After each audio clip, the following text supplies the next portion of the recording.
जय श्री राम। माँ क्लासेस के ऑनलाइन प्लेटफॉर्म पर आपका स्वागत है। आप सभी को नव वर्ष की बहुत बहुत शुभकामनाएं। हिंदू सनातन नव वर्ष के अंतर्गत 2082 विक्रम संवत शुरू हो गया है।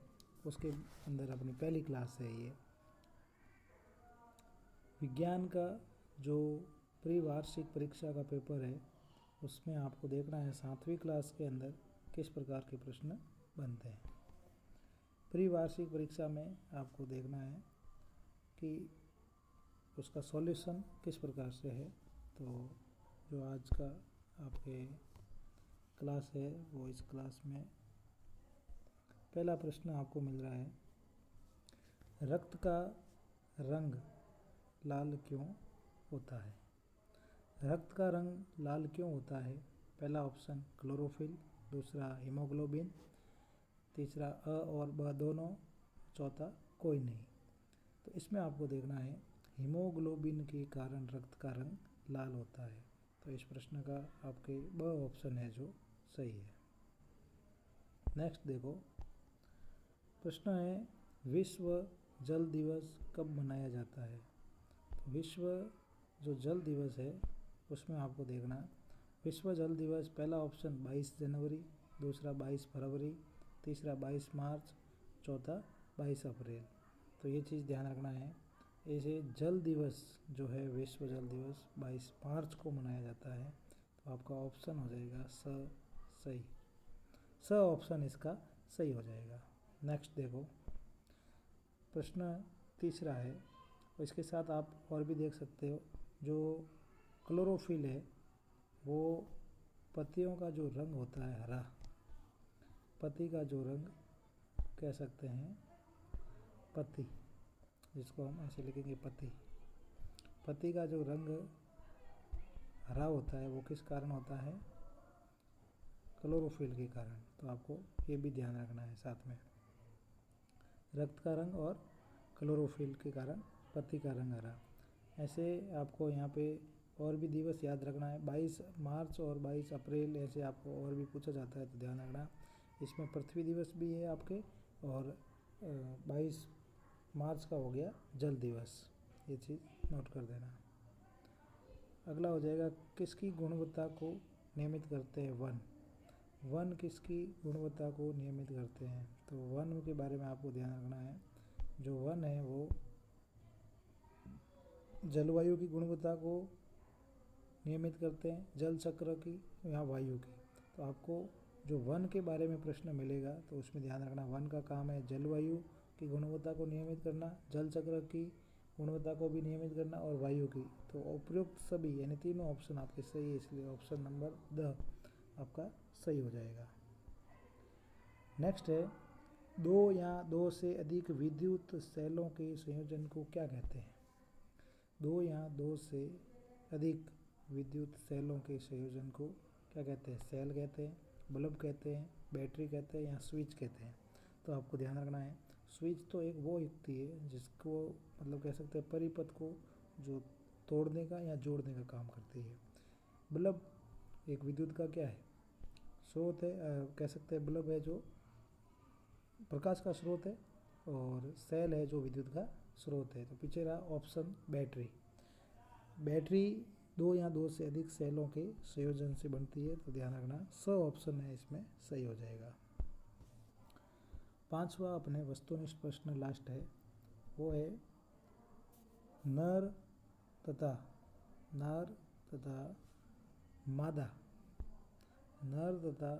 मादा युग्मकों के युग्मन द्वारा बनी कोशिका को क्या कहते हैं। भ्रूण, युग्मनज, परागकण या कलम।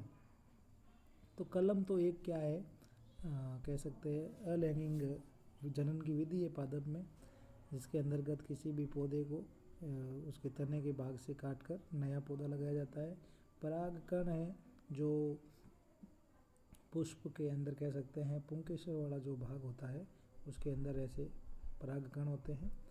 और युग्मनज जो है वो है नर और मादा युग्मक के युग्मन से बनी कोशिका है। तो आप देख सकते हो जो नर युग्मन और मादा युग्मन, इसके अंतर्गत जैसे शुक्राणु और अंडाणु, शुक्राणु व अंडाणु दोनों मिलकर युग्मनज बन जाता है, जो निषेचन की प्रक्रिया को आगे बढ़ाता है।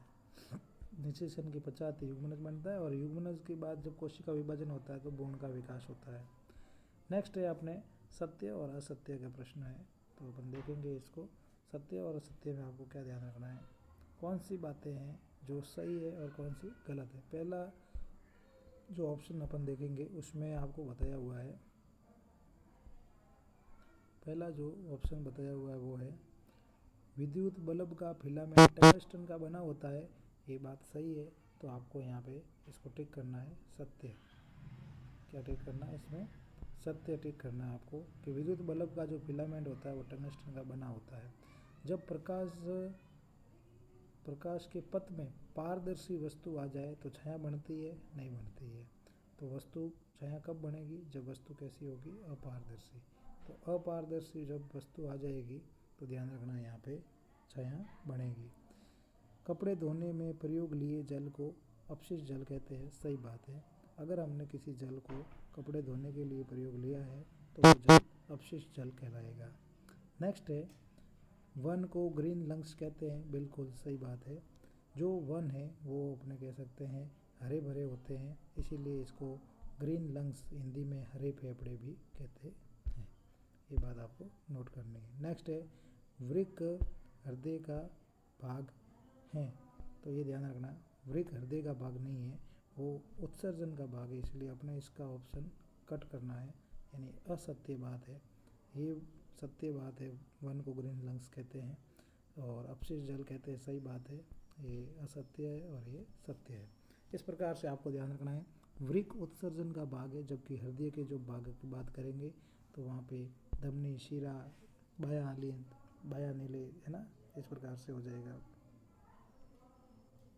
नेक्स्ट देखो, अब आपको प्रश्न है ऐसे उत्सर्जन किसे कहते हैं, अति लघु उत्तरात्मक प्रश्न है, तो आपको सीधा आंसर देना है। इस प्रश्नों में मैं आपको फैक्ट बताऊंगा, आंसर वो सीधा ध्यान रखना है आपको। जब भी उत्सर्जन का प्रश्न आता है तो आपको यहाँ पे एक मेन बात ध्यान रखनी है, अपशिष्ट पदार्थ। क्या ध्यान रखना है, अपशिष्ट पदार्थ का त्याग। तो एक ऐसा प्रक्रम जिसके माध्यम से अपशिष्ट पदार्थ का त्याग किया जाता है, जिसके अंतर्गत क्या चीज़ आ सकती है, जिसके अंदर मूत्र आ जाएगा, जिसके अंदर पसीना आ जाएगा, ये चीज़ें जो है वो मल हो सकता है, तो वो उत्सर्जी पदार्थ है। नेक्स्ट है परागण, तो यहाँ पे ध्यान रखना है आपको परागण क्या होता है। तो परागण की परिभाषा में आपको पहली बात तो ये ध्यान रखना है, पुष्प, जो पुष्प है, पुष्प के कह सकते हैं वर्तिकाग्र वाला जो भाग होता है, पुष्प का जो वर्तिकाग्र वाला भाग होता है, उस वर्तिकाग्र भाग से, पुष्प के वर्तिकाग्र भाग से अन्य पुष्प के या उसी पुष्प के वर्तिकाग्र तक जो परागकण होता है, परागकण का जो स्थानांतरण हो जाए तो कह सकते हैं अपन उसको परागण की क्रिया। तो परागण एक क्या है, प्रक्रम है ना, कह सकते हैं परागकणों का स्थानांतरण, परागकणों का स्थानांतरण। तो परागकणों का स्थानांतरण ही क्या है, परागगण। नेक्स्ट देखो, अब अपने अगला प्रश्न है, बहुत ही अच्छा प्रश्न है, दर्पण कितने प्रकार के होते हैं। आवाज़ आपको क्लियर आ रही होगी। अब दर्पण कितने प्रकार के होते हैं, तो दर्पण कितने प्रकार के होते हैं, दो प्रकार के होते हैं। कितने प्रकार के होते हैं, दो। एक तो आपको ध्यान रखना है यहाँ पे गोलीय दर्पण होता है, कौन सा होता है, गोलीय दर्पण। दूसरा होता है समतल दर्पण, गोलीय दर्पण और समतल दर्पण, समतल दर्पण। तो समतल और गोलीय दर्पण, गोलीय दर्पण भी दो टाइप के होते हैं, उसमें एक तो आता है आपके अवतल दर्पण और एक आता है उत्तल दर्पण। तो ये बातें आपको ध्यान रखनी है अवतल और उत्तल दर्पण की। नेक्स्ट प्रश्न बनता है अपने वाष्पो उत्सर्जन किसे कहते हैं, समझाइए। अब आपके लघु उत्तरात्मक टाइप का प्रश्न है, तो इसमें आपको आंसर भी बढ़ा देना है, परंतु आप शॉर्ट में अगर समझ गए कि वाष्पो उत्सर्जन होता क्या है, तो आपका आंसर कभी गलत नहीं होगा। वाष्पोत्सर्जन में ध्यान रखना, वाष्पोत्सर्जन एक प्रक्रम है जिसके अंदर कह सकते हैं जो पौधे की पत्ती होती है, पौधे की जो पत्ती होती है उस पत्ती के अंदर से अपन कह सकते हैं कि जो रंध्र होते हैं छोटे छोटे, उस रंध्रों से जल का वाष्प के रूप में, जल का वाष्प के रूप में उड़ना, ये हो गया वाष्पोत्सर्जन। ये पत्ती है, अब इस पत्ती के अंदर छोटे छोटे रंध्र होते हैं, छोटे छोटे क्या होते हैं, रंध्र। ये जो छोटे छोटे रंध्र होते हैं वो जल को वाष्प के रूप में परिवर्तित करते हैं। तो जल का वाष्प में परिवर्तन, वो वाष्पन हो जाएगा और उसी को जब पौधे के अंदर, इसके अंदर पौधे के अंदर रंध्रों के माध्यम से जब वो वाष्प में परिवर्तित होगा तो उसको कहेंगे वाष्पोत्सर्जन। नेक्स्ट है उत्तल व अवतल दर्पण के दो उपयोग। तो ये ध्यान रखना है, उत्तल दर्पण का उपयोग अपन कह सकते हैं साइड ग्लास होता है जो बाइक वगैरह होती है, तो जो हिंदी में लिखेंगे तो पार्श्व दर्पण, यानी वाहनों के जो पार्श्व दर्पण होते हैं, साइड मिरर होते हैं, उसके अंदर अपन किसका प्रयोग करते हैं, उत्तल दर्पण का। अवतल दर्पण में आपको ध्यान रखना है, अवतल दर्पण का उपयोग होता है, अवतल दर्पण का उपयोग अपने कहाँ हो जाएगा, अवतल दर्पण का उपयोग दिख रहा है आपको, ये यहाँ से चेंज कर देते हैं इसको थोड़ा। अवतल दर्पण का उपयोग होता है अपने जो दंत चिकित्सक होते हैं, दंत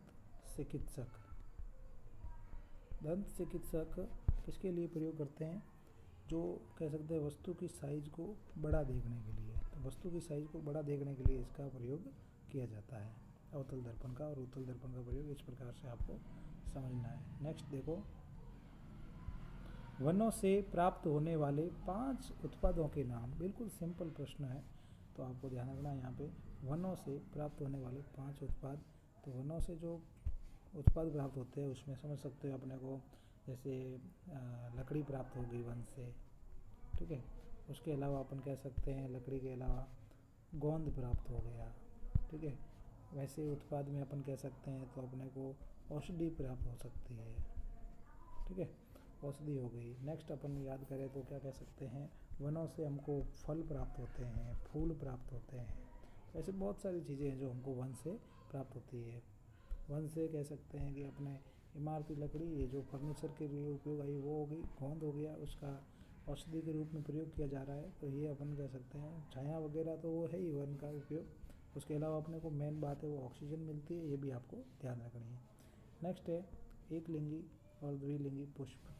तो एक लिंगी और द्विलिंगी पुष्प में आपको ये ध्यान रखना है, एक लिंगी पुष्प वो पुष्प होगा जिसमें कह सकते हैं कि नर अथवा मादा में से कोई एक होगा, नर या मादा, नर या मादा में से कोई एक उपस्थित होगा।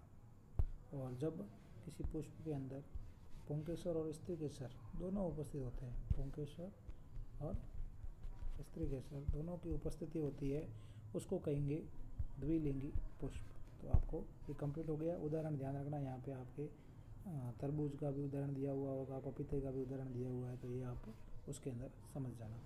नेक्स्ट प्रश्न है जल प्रदूषण को रोकने के उपाय। बहुत ही अच्छा प्रश्न है, और आज के समय में आपको पता ही है जल बहुत प्रदूषित हो रहा है, तो आपके जो अपशिष्ट जल की कहानी वाला चैप्टर है उसमें आपको ये प्रश्न मिलेगा।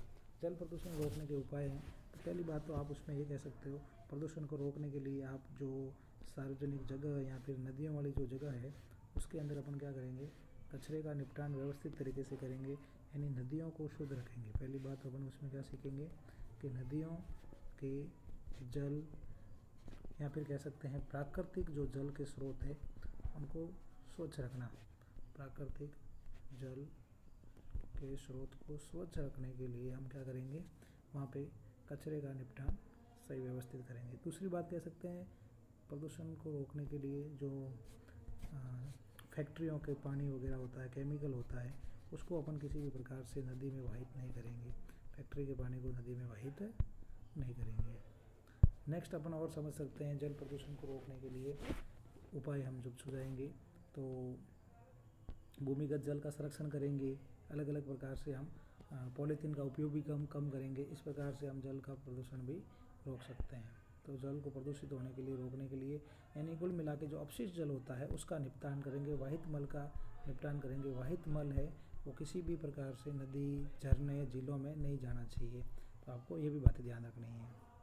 नेक्स्ट है वाहित मल किसे कहते हैं, तो यही प्रश्न बनता है वाहित मल का।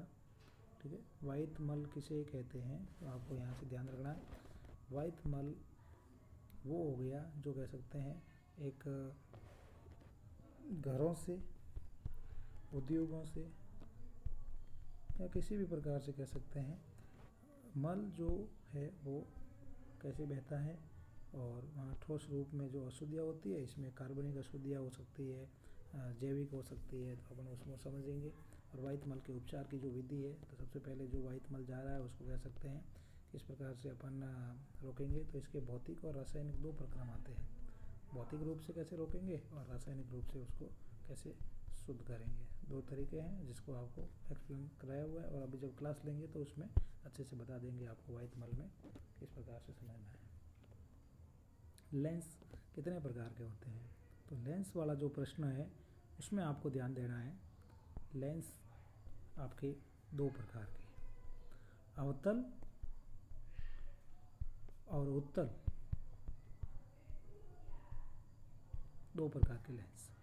चित्र बनाकर समझाना है तो चित्र बना के आप समझ लोगे। इस प्रकार से जो अवतल लेंस होगा, प्रश्न नंबर 17 है, अवतल जो लेंस होगा, अवतल लेंस में आपको ध्यान रखना है ये चित्र बन जाएगा आपके, किनारों से पतला, बीच में से मोटा, और ये हो जाएगा। इस प्रकार से आपको अवतल और उत्तल दोनों लेंसों के अंदर डिफरेंट समझना है।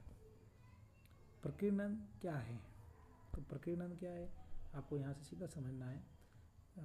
जल, वायु, पक्षी, इन सभी के माध्यम से यानी के द्वारा अगर कोई भी, इन सब के माध्यम से अगर कोई भी बीज है वो एक स्थान से दूसरे स्थान पर पशुओं के माध्यम से भी हो सकता है। और ये प्रकीर्णन यही है जो मतलब स्थानांतरण होना बीजों का, और नए पुष्प और पादप कैसे विकसित होते हैं। बहुत ही अच्छा प्रश्न है अगला, हृदय स्पंदन को मापने वाले यंत्र का नाम और चित्र बनाना। तो आपको यहाँ पे अभी मैं सीधा नाम बता देता हूँ, स्टेथोस्कोप।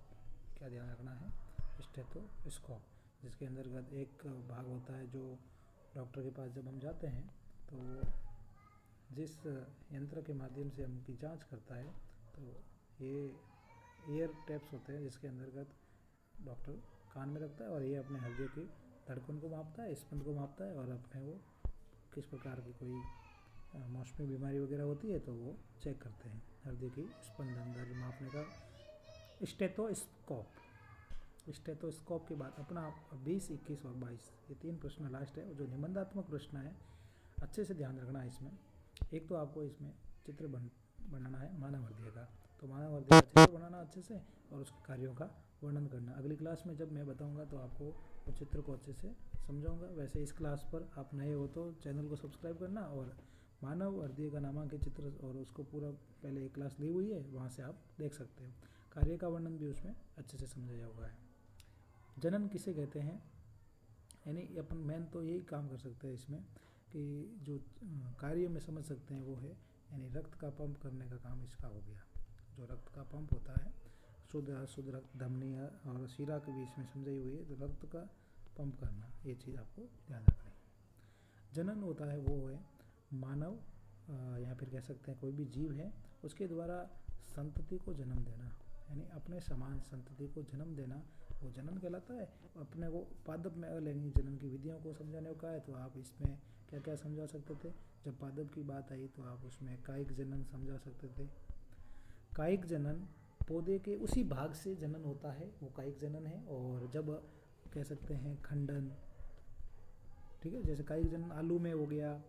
आप अगला एक एग्जांपल और देख सकते हो, प्याज का देख सकते हो। ऐसे जो अदरक वगैरह है उसमें कायिक जनन होता है, और अगला खंडन हो जाएगा।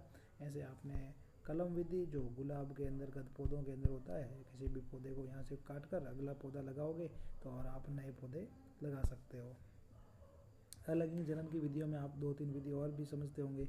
मुकुलन, हाइड्रा में जो मुकुलन होता है वो भी इस प्रकार से होती है। नेक्स्ट देखो, निम्न को परिभाषित कीजिए। निम्न को परिभाषित में देखो, परावर्तन, ये आपको अच्छे से समझना है। फिर है अवतल लेंस, वास्तविक प्रतिबिंब और उत्तल दर्पण। वास्तविक प्रतिबिंब को क्या कहेंगे? जो पर्दे पर प्राप्त कर सकते हैं, और परावर्तन वो है जो किसी भी प्रकार से, परावर्तन की परिभाषा क्या हो जाएगी? जब कभी समतल दर्पण पर, या फिर कह सकते हैं दर्पण पर टकराकर प्रकाश की किरण लौट जाती है पुनः, तो वो हो जाएगी आपतित किरण और परावर्तित किरण। इस प्रकार से आपको समझना है। नेक्स्ट देखो, अवतल लेंस की परिभाषा और उत्तल दर्पण, इस प्रकार से आपको समझना है। अगली क्लास में मिलते हैं।